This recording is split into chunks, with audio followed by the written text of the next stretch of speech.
السلام عليكم ورحمة الله وبركاته.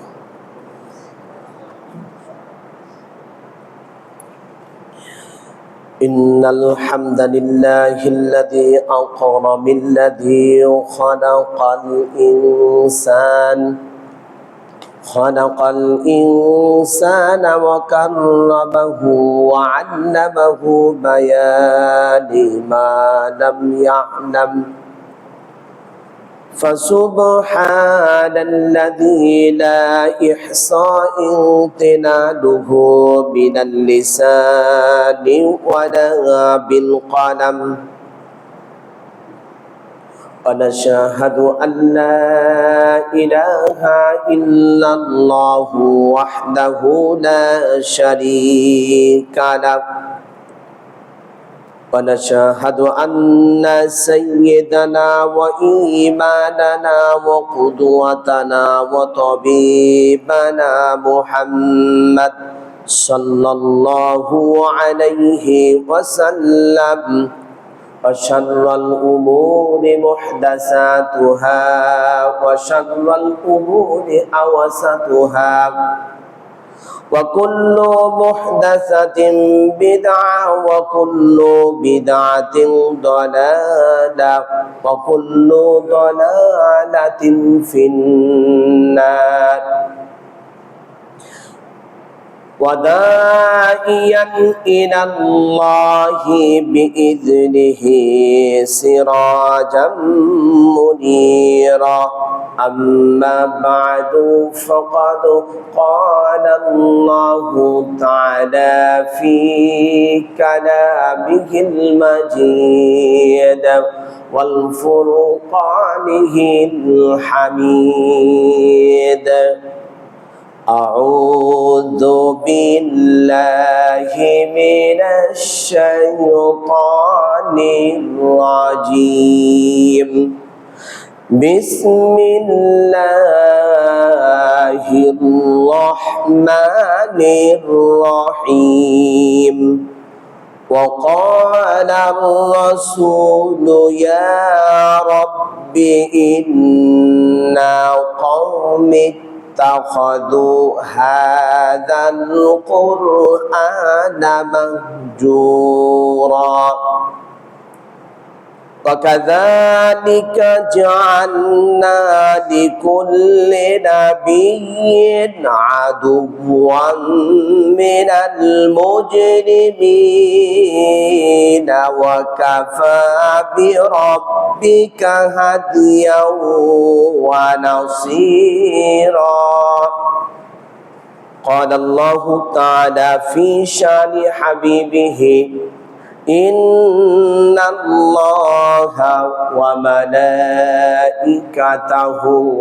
يصلون على النبي يا أيها الذين آمنوا صلوا عليه وسلموا تسليما সবাই মুহাব্বতের সহিত দরুদ ইব্রাহিম পড়ুন আল্লাহুম্মা সাল্লি আলা মুহাম্মাদ ওয়া আলা আলি মুহাম্মাদ كما صليت على إبراهيم وعلى آل إبراهيم إنك حميد مجيد اللهم بارك على محمد وعلى آل محمد كما باركت على إبراهيم وعلى آل إبراهيم إنك حميد مجيد قدري গরামিন উপস্থিতি জি আল্লাহ পাক আমাদেরকে পবিত্র জুমার দিন মসজিদে আসার জন্য তৌফিক দিয়েছেন। এই সকল প্রকার ফিতনা ফাসাদ থেকে, দ্বন্দ্ব কলহ থেকে মুক্ত রেখে, দুনিয়াবি পেরেশানি থেকে মুক্তি দিয়ে আল্লাহ পাক মসজিদে নিয়ে আসছেন, এখনো আমি এক জায়গা থেকে আর এক জায়গায় আল্লাহর রহমতে এবং কুদরতে হেঁটে যেতে পারি। যে আল্লাহ পাক আমাদেরকে এখনো সুন্দরভাবে হাত দিয়ে লোকমা উঠিয়ে খাবার তৌফিক দিয়েছেন, আল্লাহর কাছে লাখো কোটি কালিমাতু শুকর আদায় করছি, বলুন আলহামদুলিল্লাহ। শান্তি অবতীর্ণ হোক মানবতার মুক্তির দূত সরকারি দো আলম নবী দো জাহান নবী কুল সম্রাট, যিনি অন্ধকার আচ্ছন্নময় পৃথিবীটাকে আলো জ্বালিয়ে তার উম্মতকে অন্ধকার থেকে টেনে বের করে আলোর সন্ধান দিয়েছেন, সেই নবী মুহাম্মদ রাসূলুল্লাহ সাল্লাল্লাহু আলাইহি ওয়াসাল্লামের প্রতি লক্ষ কোটি দরুদ ও সালাম বর্ষিত হোক। আল্লাহুম্মা সাল্লি আলাইহি আল্লাহুম্মা বারিক আলাইহি। আমি আজ আপনাদের সামনে সূরাতুল ফুরকানের দুটি আয়াত বলেছি, জানি না এই দুটি আয়াতের উপর শেষ করতে পারবো কিনা, তবে প্রথম আয়াতটির উপর কথা বলার চেষ্টা করব ইনশাআল্লাহ। ওমা তৌফিকি ইল্লা বিল্লাহ আলাইহি তাওয়াক্কালতু ওয়া ইলাইহি উনীব। রব্বানা লা ইলমা লানা ইল্লা মা আল্লামতানা ইন্নাকা আনতাল আলিমুল হাকীম। রব্বিশরাহ লি সাদরি ওয়া ইয়াসসির লি আমরি ওয়াহলুল উকদাতাম মিন লিসানি ইফকাহু কওলি। এই আয়াতের বিষয়বস্তু হলো আল্লাহর নবী সাল্লাল্লাহু আলাইহি ওয়াসাল্লাম তার উম্মতের বিরুদ্ধে মামলা করবেন।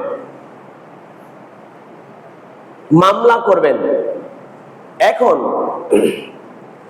উম্মতের বিরুদ্ধে মামলা করবেন, আপনি আমি জানি পৃথিবীতে মামলা হয় জজ কোর্ট, হাইকোর্ট, সুপ্রিম কোর্ট অথবা গ্রাম্য সালিশ, কিন্তু এই আয়াতের ভিত্তিতে মুফাসসির এবং মুহাদ্দিসিনগণ বলেন, আব্বাস রাদিয়াল্লাহু তাআলা আনহু, যাকে বলা হয় রাইসুল মুফাসসিরিন, ইনি বলেন উম্মতের বিরুদ্ধে আল্লাহর নবী সাল্লাল্লাহু আলাইহি সাল্লাম মামলা দায়ের করবেন আল্লাহর আদালতে, পৃথিবীর কোনো আদালত নয়।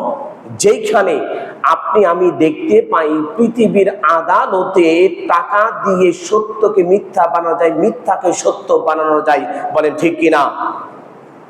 কিন্তু আল্লাহ পাকের এমন একজন তিনি হাকিম, এমন একজন তিনি বিচারক, যেখানে আপনি আমি ঘুষ টাকা পয়সা কোনো কিছু রুদঘোষ নেই, দেওয়ারও কোনো সুযোগ নেই। এখন আল্লাহর নবী সাল্লাল্লাহু আলাইহি ওয়াসাল্লামের কাছে সাহাবীরা বলেন, ইয়া রাসূলুল্লাহ, তাহলে কি সেই দিন যদি আপনি আমাদের জন্য নালিশ করেন, আমার বিরুদ্ধে যদি মামলা করেন, তাহলে তো আমরা তো ফেঁসে যাব, আমাদের তো কোনো যাওয়ার কোনো সুযোগ নেই। তখন বলছেন, হ্যাঁ আছে, সেটা হলো এই, তোমার জীবদ্দশাতে যাহা কিছু আছে সম্পূর্ণটাকেই আমাকে অনুকরণ করে তোমার কোরআন দিয়ে হাদিস দিয়ে জীবন পরিচালনা যদি করো, তাহলে তোমার রুদঘোষ এবং সুযোগ আছে। তখন সাহাবীরা বলছেন, হুজুর একটু স্বস্তি নিঃশ্বাস ফেলতে আমার সুযোগ পেলাম। সাহাবী کرام রাদিয়াল্লাহু তাআলা আলাইহিম আজমাইনদের কথার মধ্যে আল্লাহ পাকের হাবিব বলেন, সাহাবীরা রে, তোমরা দেখতে পাওনি এমনও আছে, ওয়াকালার রাসূলু ইয়া রাব্বি ইন্নাহু কওমি ইত্তাখাযু হাযাল কুরআনা মাহজুরা। কিয়ামতের ময়দানে আল্লাহ পাকের কাছে মামলা দায়ের করবেন স্বয়ং আপনার আমার নবীর নাম কি? মুহাম্মাদুর সাল্লাল্লাহু। তিনি বলেন, ওয়াকালার রাসূলু ইয়া রাব্বি, হে আমার প্রতিপালক, আমার মালিক, কুল কায়নাতের মালিক, এই বিশ্ব জগতের মালিক, ইন্না কওমি ইত্তাখাযু, আমার নিশ্চয় আমার তোমরা হাদাল কুরআনা মাহজুরা, বেমালুম তারা কোরআনুল কারীমকে প্রত্যাখ্যান করেছে, তারা কোরআনুল কারীমকে ছেড়ে দিয়ে তাদের নিজের মন গড়া মতো সব কিছু করেছে। তাদের কাছে গান ভালো লাগতো, কবিতা ভালো লাগতো, নৃত্য ভালো লাগতো, পৃথিবীর যত প্রকার রঙ্গমঞ্চ আছে সব কিছু ভালো লাগতো, কিন্তু কোরআনুল কারীম তাদের কাছে ভালো লাগতো না। বলার সঙ্গে সঙ্গে তখন এরপর বলবে রব্বুল আলামিন, দ্বিতীয় নাম্বার আমার মামলা হলো এরা কোরআন দিয়ে জীবন তো গড়েনি, তার তো নিজের জীবন তো করেনি, এমনকি তার সাংসারিক জীবনও করেনি, পারিবারিক জীবন করেনি, তাদের কখনো গ্রাম্য পরিচালনাও করেনি, রাষ্ট্র পরিচালনাও করেনি, কারণ আবার সেটা হলো সেক্রেটারিয়ে ক্যান্টনমেন্ট, কোনো কিছুই চালায়নি। ওয়াকালার রাসূলু ইয়া রাব্বি ইন্না কওমি ইত্তাখাযু হাযাল কুরআনা মাহজুরা। সঙ্গে সঙ্গে বলবে রব্বুল আলামিন এদেরকে তুমি পাকড়াও করো। তখন তারা বলবে রব্বুল আলামিন আমাদেরকে এমন পরিবারে এমন ফ্যামিলিতে জন্ম নিয়েছিলাম, আমার বাবা আমাকে কোনোদিন পড়তে বলেনি, আমার মা আমাকে কোনোদিন পড়তে বলেনি ঘুমানোর সময় একটু আল্লাহুম্মা বিসমিকা মুতওয়াহিয়া বলে ঘুমায়ে যাও।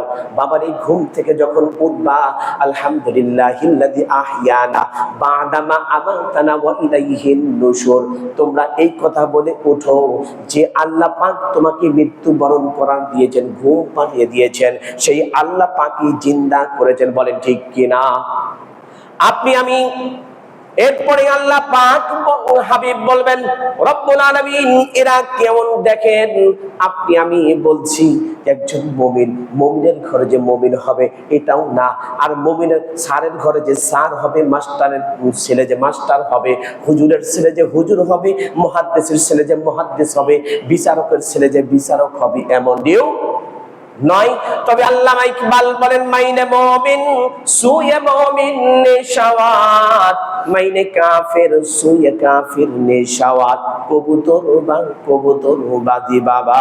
আল্লাহ পাকের হাবিব বলেন, আল্লামা ইকবাল বলেন একজন মুমিনের সঙ্গে একজন মুমিনের মিল হয়, একজন কাফেরের সঙ্গে একজন কাফেরের মিল হয়, একজন বেঈমানের সঙ্গে একজন বেঈমানের মিল হয়, একজন চোরের সঙ্গে একজন চোরের মিল হয়, একজন গাঁজাখোরের সঙ্গে একজন গাঁজাখোরের মিল হয়, একজন বিড়িখোরের সঙ্গে একজন বিড়িখোরের মিল হয়, একজন মদখোরের সঙ্গে একজন মদখোরের মিল হয়, আর একজন জমির দালালের সাথে আর একজন জমির দালালের মিল হয়, আর একজন জমি লুণ্ঠনকারীর সঙ্গে আর একজন জমি লুণ্ঠনকারীর মিল হয়, আর একজন সিএচআরএস ডুপ্লিকেট করে নিজের নামে করে নেয়।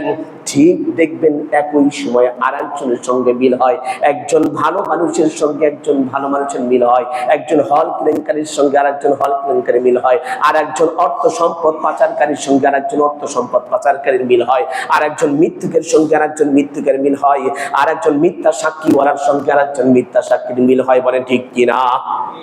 আল্লাহর পাকের হাবিব জনাবি মুহাম্মদ রাসূলুল্লাহ সাল্লাল্লাহু আলাইহি ওয়াসাল্লামের কাছে সূরাতুত তাহরিম 28 নম্বর পারা, এইটা সূরাতুল তাহরিমের 10 নম্বর আয়াতে বলেছেন দারাবাল্লাহু মাসালান লিল্লাযীনা কাফারু ইমরাআতা নূহ ওয়া ইমরাআতা লূত।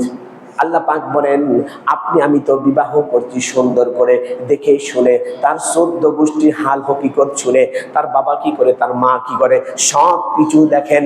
এইখানে বলছে দরাবাল্লাহু মাসালান লিল্লাযীনা কাফারু ইমরাআতা নূহ ওয়া ইমরাআতা লূত। আল্লাহ পাক বলেন ও হে দুনিয়ার মানুষরা শোনো, লূতের স্ত্রীর আদর্শ ছিল হলো কাফেরদের আদর্শ।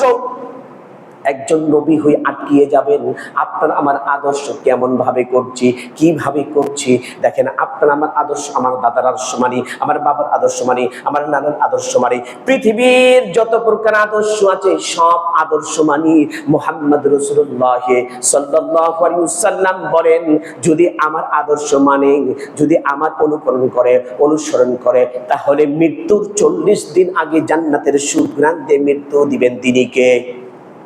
বলেন তিনি কে? সেই আল্লাহ পাক বলছেন দরাবাল্লাহু মাসালান লিল্লাযীনা কাফারু ইমরাআতা নূহ ওয়া ইমরাআতা লূত। লূতের স্ত্রী কাফের, তার আদর্শ ছিল কাফেরদের। আবার দেখেন নূহের স্ত্রী ছিলেন কাফের, কারণ তার আদর্শ ছিল কাফের। আর আপনি আমি মুসলমান, আপনার আমার আদর্শ হলো মুহাম্মাদুর রাসূলুল্লাহ। বলেন মুহাম্মাদুর রাসূলুল্লাহ ওয়াল্লাযীনা আমানু মাআহু আশিদ্দাউ আলাল কুফফার। বলুন আমিন। এরপরে দেখেন কানাত তাহতা আবদাইনি মিন ইবাদিনা সলিহাইনি ফাখানাতাহুমা ফালাম ইগনি আনহুমা মিনাল্লাহি শাইআও ওয়া কিলা দুখুলুন নার মা'আদ দাখিলিন। আল্লাহ পাক বলছেন, দেখো স্বামী ছিল একজন মুমিন, একজন মুমিনদের নেতা, একজন মুমিনদের নেতা, তার ছেলে হয়ে গেল কাফের। মুমিনদের নেতা ছিলেন স্বামী, তার স্ত্রী হয়ে গেল কাফের। মুমিনদের নেতা ছিলেন আর তার ছেলে হয়ে গেল কাফের। আপনি আমি বলছি যে আমরা বেঁচে যাব। দেখেন আমওয়ালুকুম ওয়ালা আওলাদুকুম ফিতনা। আপনার আমার বিবি বাল বাচ্চারা সবচেয়ে বিপদের কারণ। আপনার আমার বিবি যদি আপনি আমি 5 ওয়াক্ত নামাজ পড়ি আর আদর্শ যদি কার্ল মার্ক্সের মানে, মাওসিতের মানে, লেনিনের মানে, এইগুলি আদর্শ মুহাম্মদ সাল্লাল্লাহু আলাইহি ওয়াসাল্লামকে বাদ দিয়ে যদি পৃথিবীর কোন আদর্শ মানে, তাহলে ওই ব্যক্তি জান্নাত যেতে পারবে। বলেছেন কে? তো দেখেন এরপরে আল্লাহ পাকের হাবিব বলেন, 2 জন স্ত্রীকে পৃথিবীর সকল কাফেরদের জন্য আদর্শ করে দিয়েছি। আবার আল্লাহর নবী সাল্লাল্লাহু আলাইহি ওয়াসাল্লাম বলেন, আবার 2 জন নারীকে মুমিনদের জন্য আদর্শ করে দিয়েছে। 1 নাম্বার হলো আসিয়া, দরাবাল্লাহু মাসালান লিল্লাযিনা আমানু রাআতা ফিরআউন ইয ক্বালাত রাব্বি ইবনি লি ইনদাকা বাইতান ফিল জান্নাতি ওয়া নাজ্জিনি মিন ফিরআউনা ওয়া'আমালিহি ওয়া নাজ্জিনি মিনাল কওমিয যালিমিন। বলুন আমিন। 11 নম্বর সূরা, 11 নম্বর আয়াত সূরাতুত তাহরিম। এখানে বলছেন আসিয়া বলেছিলেন, রব্বুল আলামিন তুমি এই জালিমের কাছ থেকে আমাকে রক্ষা করো, জালিম সম্প্রদায়ের কাছ থেকে আমাকে রক্ষা করো। আর বলেছিলেন রব্বুল আলামিন তুমি আমার জন্য জান্নাতে তোমার পাশে আমার একটু থাকার ঘর বানিয়ে দাও। দেখেন তো 1।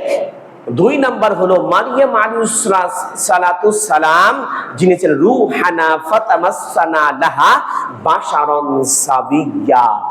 তিনি যখন হাম্মামখানায় রেখে দিয়েছিলেন মারিয়ামার মেয়েকে জাকারিয়া আলাইহিস সালাম, তখন তিনি যখন থাকলেন, থাকার পরে এখন গোসল করে হাম্মামখানায় ঢুকছেন।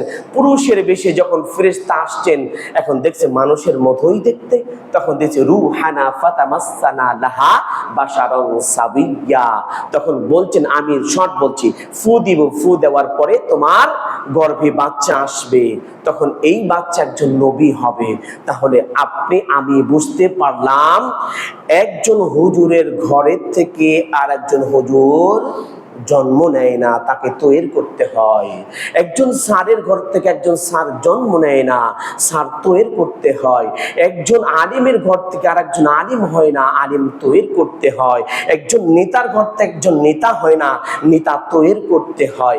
তবে হ্যাঁ, বর্তমান সময়ে আমি যেটা দেখতে পাচ্ছি, হকপন্থী বিচারক, হকপন্থী নেতার অসংখ্য অভাব।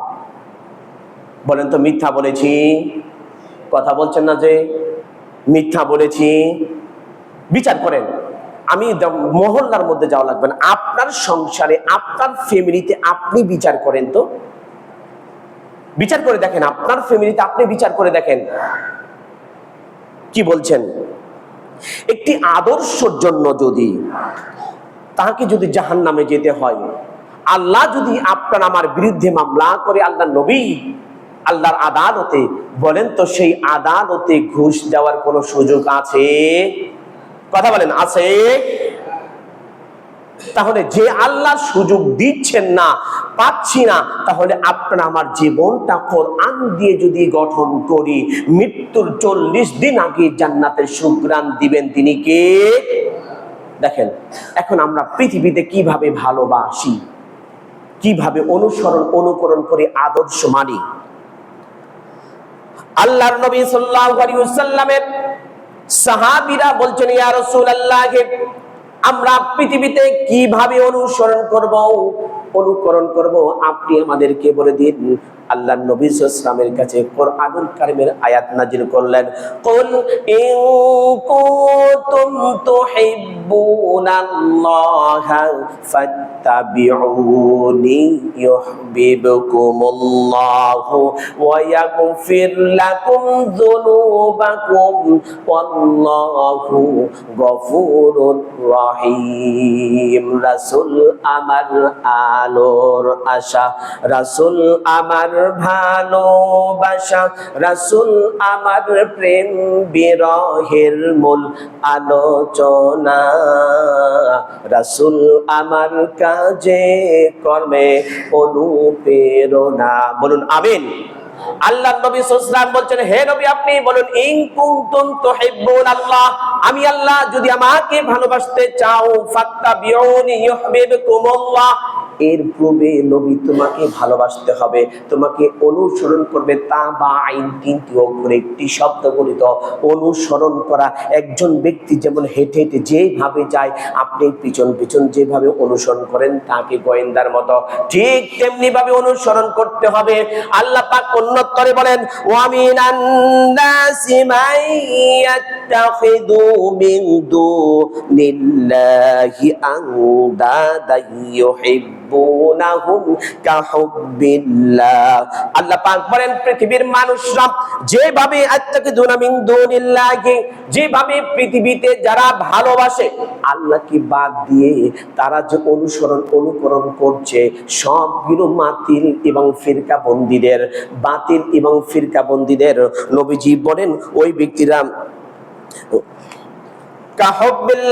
ওই ব্যক্তিরা অবশ্যই তাদের এই ভালোবাসার কারণে জাহান্নামে নিয়ে যাবে, যেই ভালোবাসার মধ্যে আল্লাহ এবং রাসূল নাই, যেই মুহাব্বতের আল্লাহ এবং রাসূল নাই, যেই মুহাব্বত ভালোবাসা, যেই প্রেম প্রীতির মধ্যে আল্লাহ এবং রাসূল নাই, ওই ভালোবাসা আপনাকে আমাকে জাহান্নামের দিকে নিয়ে যাবে। একটু দেখুন, 1 মিনিট আমার দিকে খেয়াল করে দেখুন। আল্লাহর নবী সাল্লাল্লাহু আলাইহি ওয়াসাল্লামের চাচা ছিলেন আবু তালিব। যখন তিনি আল্লাহর নবী সাল্লাল্লাহু আলাইহি ওয়াসাল্লামের দাদা আব্দুল মুতাল্লিব কাবা ঘরের সঙ্গে ঠ্যাক দিয়ে বসেছিলেন, ওই সময় তার সকল সন্তানদেরকে আসলো, কাবা শরীফের ছায়ার নিচে তিনি আরাম ফরমাচ্ছেন। অমনি সময় যখন সব ছেলেদেরকে নিয়ে বসে আছেন, মুহাম্মদ রাসূলুল্লাহ সাল্লাল্লাহু আলাইহি ওয়াসাল্লাম যখন গেলেন দাদার কোলের মধ্যে বসে বলছেন, দাদা দাড়ির মধ্যে হাত দিতেছেন। দেখেন, ওই ব্যক্তিরা দাঁড়িয়ে ছিল, আপনার আমারও দাঁড়িয়ে আছে।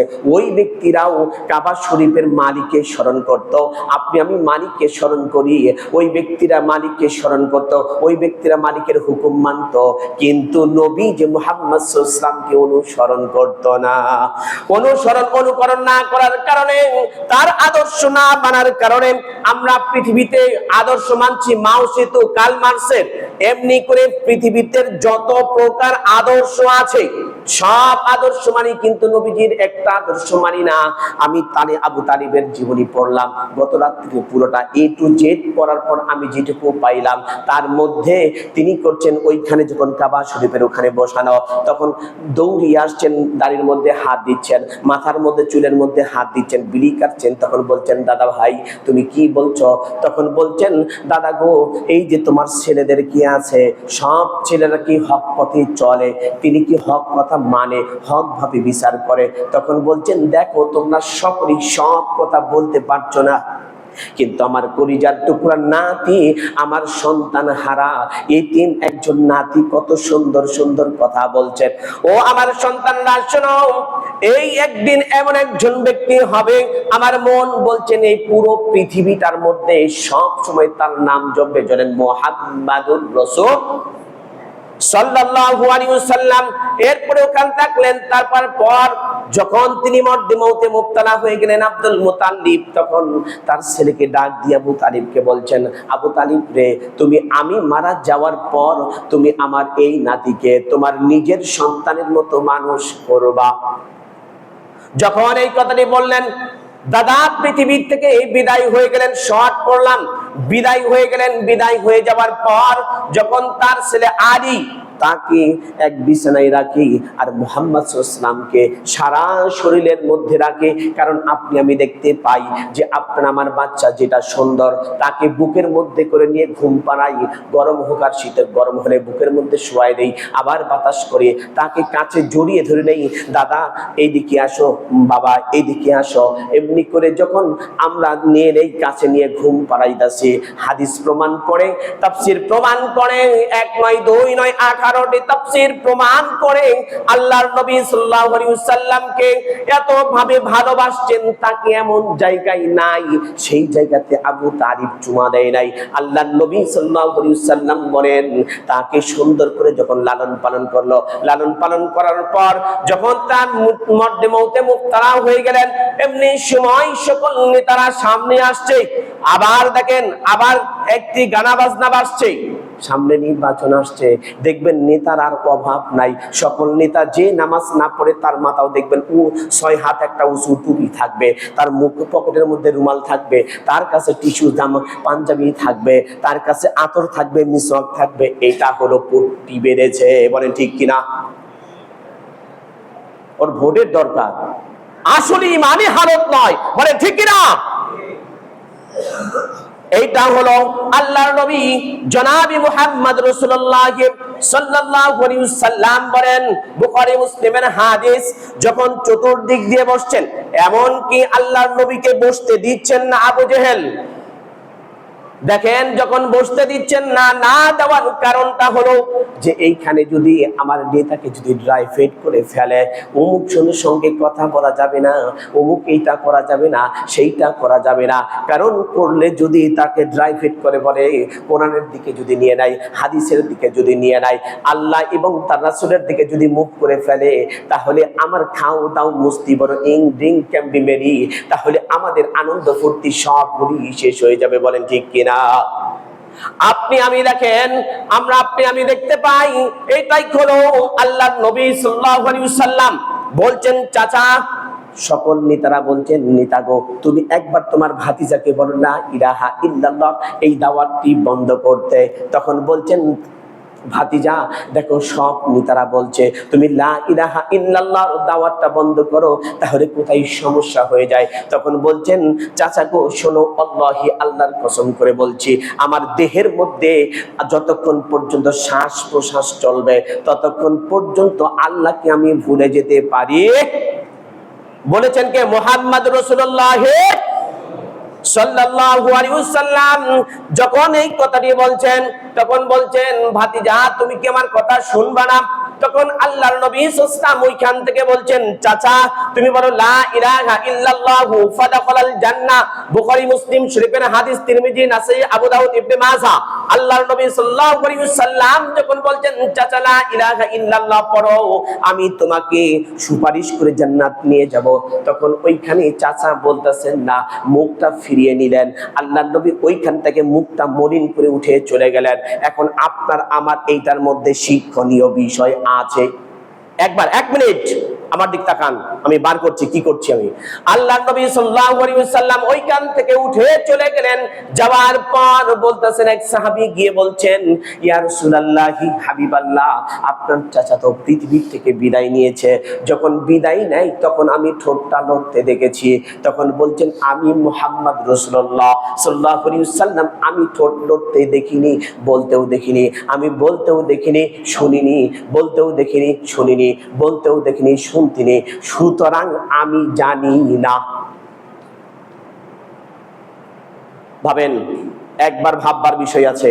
আমি লা ইলাহা ইল্লাল্লাহ, আমি মুসলমান। আরে এটা তো রেডিমেড মুসলমান, রেডিমেড মুসলমান। লা ইলাহা ইল্লাল্লাহ যে পড়ছি, এর কি আগে পিছে কোনো শব্দ দেখেছি যে এটার মধ্যে অর্থটা কি, এর সিগনিফিকেন্সটা কি? কখনোই তো আপনি আমি খেয়াল করিনি।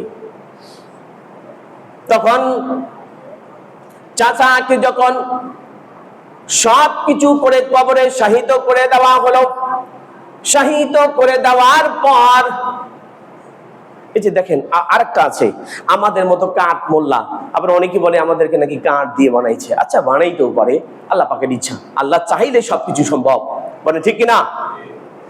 তো কিছু কাঠ মোল্লা আছে, নামাজ নাই, রোজা নাই, হজ নাই, জাকাত নাই, জীবনে একবার শুক্রবার নামাজেও আসে না, একদিন ঈদের জামাত বছরে দুইটা এটাতেও আসে না। নামাজ না বলে হুজুরের চাকরি নাই, আবার বলে না উনি সবচেয়ে বেশি ভালো। আবার কি হুজুরকে নিয়ে গিয়ে দোয়া করে ওইখানে টাকা 500 টাকা বা 1000 টাকা নোট পকেটের মধ্যে ঢুকে দিচ্ছে, হুজুর তো খুশি, কাঁদতে কাঁদতে অস্থির। আরে বলেন তো, আমার বাবা মারা গেলে আমি যদি হুজুরের দাওয়াত দেই, হুজুর যদি দোয়া করে, তাহলে কি এটা কি কামে দেবে? কতটুকু কামে দেবে? 50%। দোয়া কবুল হইতেও পারে, নাও হইতে পারে। আর আমি, আমার বাবা মারা গেছে, আমি তার সন্তান, যদি বলি আল্লাহ তুমি আমার মাকে বাবাকে মাফ করে দাও, বলতে দেরি, দোয়া কবুল করতে দেরি নাই, বলছেন কে? কি করছি? ঠিক তেমনি ভাবে নবীজি দু জাহান জনাবি মুহাম্মদ রাসূলুল্লাহ, সবাই বলুন সাল্লাল্লাহু, তিনি যখন কবরের পাশে দাঁড়িয়ে, কারণ ছোট্টবেলাতে তিনি মার আদর পান নাই, বাবার আদর পান নাই, দাদা ছোট্টবেলায় চলে গেল, মা চলে গেল, বাবা চলে গেল, তখন তিনি চাচার কাছে লালিত পালিত হচ্ছিলেন। এমনি সময় নবীজির মন খারাপ হয়ে গেল, কবরের পাশে গিয়ে দু হাত উঠেছেন। এই যে দেখেন, এই যে ব্যাপারে হাত উঠেছে, আল্লাহ নবী সাল্লাল্লাহু আলাইহি ওয়াসাল্লাম হাদিস 18টা তাফসীর প্রমাণ করে নিয়ে আসছি। 18টা আল্লাহ নবী সাল্লাল্লাহু আলাইহি ওয়াসাল্লাম হাত উঠাইছেন। আল্লাহ নবী সাল্লাল্লাহু আলাইহি ওয়াসাল্লাম যখন হাত উঠিয়েলেন, উঠানোর পরে জিবরাইল আমিন আসছেন। বলেন তো জিবরাইল কার হুকুমে চলে? সবাই জোরে বলেন, কার হুকুমে চলে? এখন জিবরাইল এসে বলছেন, ও হে নবী, আপনি কার জন্য হাত পেতেছেন? মা কানা লিন-নাবিয়্যি ওয়াল্লাযীনা আমানু আইয়াস্তাগফিরু লিল মুশরিকিনা ওয়ালাউ কানু উলি কুরবা মিন বা'দি মা তাবায়্যানা লাহুম আন্নাহুম আসহাবাল জাহিম। সূরাটি 9 নাম্বার, সূরাতুত তাওবা 11 নাম্বার পারা, 4 নাম্বার পৃষ্ঠাে 3 নাম্বার লাইনের 113 নাম্বার আয়াত। বিশ্বাস না করলে বাসায় যান, বাসায় গেলে তাফসীর একটা একটা করে দেখতে পারেন। মা কানা লিন-নবী, হে নবী আপনি কার জন্য দোয়া করছেন? এটা হলো মুশরিকদের জন্য, ঈমানদারদের। আমানু আইয়াস্তাগফিরু লিল মুশরিকিন। আমি বলছি হে নবী আপনার হাতটা নামান। জিবরাইল হাত নামাই দিলেন, আর আপনি আমি হুজুর হয়ে বেনামাজির জন্য একজন টাটকা মুশরিক, লুণ্ঠন করে টাকা পয়সা সব কিছু নিয়ে গেছে, এমনকি মানুষকে শান্তিতে থাকতে দেয় না, ওর জন্য মারা গেলে সাথে সাথে হাতটা তুলে দোয়া করাইতাছি। আমার মন বলে 1000 গরু জবাই করে যদি দোয়া করেন, ওই ব্যক্তির জন্য দোয়া কবুল হবে না। প্রমাণ কোরআন। প্রমাণ কি? আদর্শ হলো মুশরিকের আদর্শ। আল্লাহ নবী সাল্লাল্লাহু আলাইহি ওয়াসাল্লামের হাতটা যখন নামিয়ে দিলেন, উলি কুরবা মিন বাদিহিম মা তাবায়্যানা লাহুম আন্নাহুম আসহাবাল জাহিম। হে নবী আপনি যত দোয়া করেন, যত কিছু করেন না কেন, একটা দোয়াও কবুল হবে না। আল্লাহ পাক তাকে হেদায়েত করেননি। আরে মুসলমানের ঘরে তো জন্ম হলেই যে আমার হেদায়েত দিবে আল্লাহ, এমনই কথা নাকি? নবী পয়গাম্বারদের, নূহ নবীর স্ত্রী কাফের, ছেলে কাফের, লূত আলাইহিস সালামের স্ত্রী কাফের, বা স্বামী নবী বিবি কাফের, স্বামী নবী বিবি কাফের, বাবা নবী ছেলে কাফের। একটু আগে প্রমাণ বলেছি, আপনার আমার ঘরে আপনার আমার সন্তান নামাজ পড়ে, আমি সন্তান হিসেবে দাবি করছি, আমি পিতা হিসেবে, মা হিসেবে একবার লজ্জা থাকা দরকার, কেন আমি সন্তান হিসেবে দাবি করছি? ঠিক না? একবার কি ভেবেছি আমি দাবি করছি? না না না না না, এটা আমার কলিজার টুকরা সন্তান। আপনি তাকে নসিহত করেছেন, তাকে বলেছেন যে বাবা তুমি এটা করো না, তুমি এটা করো না? দেখুন আল্লাহ পাক ধরে তো ধরে না, ধরলে আল্লাহ ছাড়ে না। আপনাকে আমাকে বুঝতে হবে, আজ আপনার টাকা আছে, পয়সা আছে, গরম আছে, সবকিছু আছে, ক্ষমতা আছে, সবকিছু। ফিরাউন 1617 বছর পর্যন্ত যখন তিনি রাজত্ব করেছেন, আছে? বলেন আছে? নমরুদকে পৃথিবীর থেকে জুতা মারতে মারতে বিদায় করে দিয়েছেন, তার উত্তরসূরি যারা তাদেরকেও বিদায় করেছেন। জর্জ ডাব্লিউ বুশকে দেখেননি যখন আফগানকে তারা বেহুদা ভাবে হামলা করেছিল, যখন এই কথাটি বলেছেন, সঙ্গে সঙ্গে এক সাংবাদিক জুতা খুলে সাথে সাথে তার মুখের মধ্যে ঢিলা মারছে। ওই জুতা এই জুতা দেখেন তো মেলে কিনা। 1450 বছর আগের কথা বলছি, দেখেন তো মেলে কিনা। আমি মুসলমান, একটা সূত্র মিলতে নেই। ওই যে শুধু খালি বীজগণিতের সূত্র পড়ি, এইটা পড়ে এইটা পড়ে, তারপরে আর্কিটেমিক্সের সূত্র পড়তেছি, আরে আমাকে পদার্থ বিজ্ঞান পড়তেই হবে, রসায়ন বিজ্ঞান পড়তেই হবে। আরে ওই সূত্র যদি মিলান, আল্লাহ পাক আপনাকে জন্ম দিয়েছে পৃথিবীতে মুসলিম ঘরে, আপনি এই সূত্রটা মিলাইছেন কোন সময়? এই সূত্রটা মিলাবেন কোন সময়? আপনি আমি কি মুসলমান না? বলেন তো, এখানে যতগুলি আছে একজন মুসলমান ছাড়া আমরা সবাই ঈমান এনেছি না? দেখেন আমি কি বলছে আল্লাহ রাব্বুল আলামিনের হাবিব জনাবি মুহাম্মদ রাসূলুল্লাহ সাল্লাল্লাহু আলাইহি ওয়াসাল্লাম বলছেন, ইন্নাকা লা তাহদি মান আহবাবতা ওয়ালাকিন্নাল্লাহা ইয়াহদি মান ইয়াশাউ ওয়া হুয়া আ'লামু বিল মুহতাদিন। হে নবী, আপনি ওনাকে হিদায়াত করেনি। ইন্নাকা লা তাহদি মান আহবাবতা, আপনি যাদের আদর্শ এবং অনুকরণ কাফির মুশরিকদের, তাদের থেকে আপনি দূরে আসুন। সহজ ভাষা বুঝেন, তাদের থেকে চলে আসুন। আর তাদেরকে হিদায়াত করেনি আল্লাহ। ফি কুলুবিহিম মারাদুন ফাযাদাহুমুল্লাহু মারাদা ওয়া লাহুম আযাবুন আলীম। তাদেরকে হিদায়াত করেনি, তার দিলটা, অন্তরটা ব্যাধিগ্রস্ত।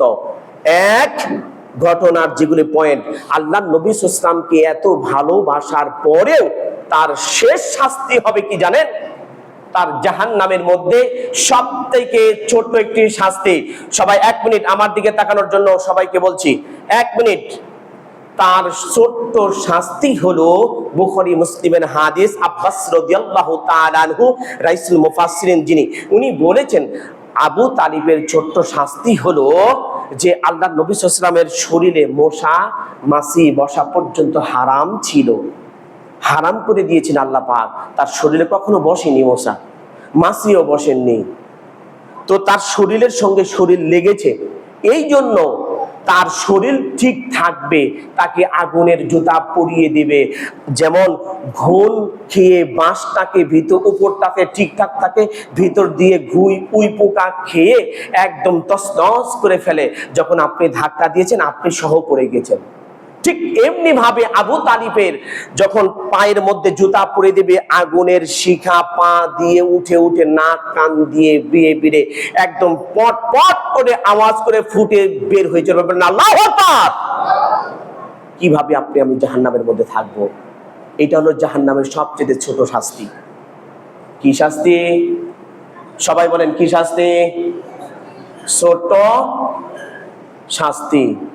এটা হলো তার চাচা তাকে ভালোবাসার কারণ। আর দ্বিতীয় কারণটা হলো তার অনুসরণ। এই শাস্তি হতো না, তার আদর্শ ছিল হলো কাফেরদের আদর্শ, আল্লাহর নবীর আদর্শ মানতো না। আপনি আমি কিন্তু ঠিক তাই করছি। যতক্ষণ মসজিদে আসছি ততক্ষণ কোরআন হাদিসের কথা বলছি, মসজিদ থেকে বের হলে কোরআন এবং হাদিস লাগে না। আসলে কি তাই? আসলে কি তাই? দেখেন হযরত উমর রাদিয়াল্লাহু তাআলা আনহু, উনি যখন খলিফাতুল মুসলিমিন, তখন উনি রাত্রের গভীরে বের হয়েছেন। একজন নারী তার সতীত্বের বর্ষা নিয়ে হেঁটে হেঁটে যাচ্ছেন। যাওয়ার পর যখন বলছেন যে হেঁটে যাচ্ছেন, তখন বলছে যে দূর থেকে উমর রাদিয়াল্লাহু তাআলা 40টা বাড়ির খোঁজ নেওয়ার পর তিনি দেখছেন ওই নারী হেঁটে যাচ্ছে। তখন তার পিছু নিলেন গোয়েন্দার মতো। উনি যখন থেমে যায় নারীটি, উনিও তখন থেমে যায়। আবার উনি যখন চলে, উনিও তখন চলে। চলতে চলতে এক পর্যায়ে তার যখন গম্বুস্থল পর্যন্ত পৌঁছে গেলেন, গম্বুস্থল পর্যন্ত পৌঁছে যাওয়ার পর উনি যখন ঘরের দরজার লক খুলছেন, উমারের কানে আসছেন, এরপর ওখান থেকে আবার টান করছেন। তখন কি করছেন, সুন্দর করে উঠলেন। উঠার পর উনি দরজাটা না লাগিয়ে আবার খুলে দৌড়িয়ে ওই নারীটি বের হয়ে আসছেন। তখন বলছেন, আল্লাহর